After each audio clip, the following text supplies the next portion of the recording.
Ahli gizi dari Puskesmas Sukarami Palembang memantau langsung pelaksanaan program makan bergizi gratis.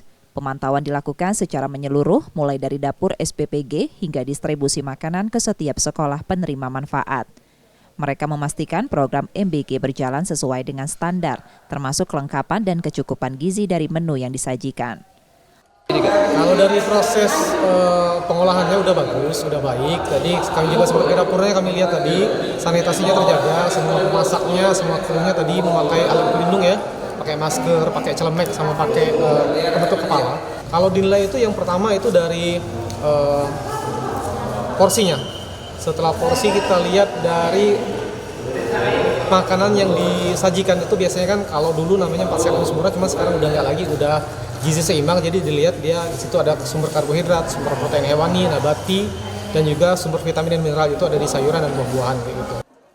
Laporan hasil pemantauan akan disampaikan ke Dinas Kesehatan Palembang. Selain itu, sampel makanan diambil setiap hari untuk memastikan kualitas makanan tetap terjaga selama program berlangsung. Muhammad Reza Pahlevi, Kompas TV, Palembang, Sumatera Selatan.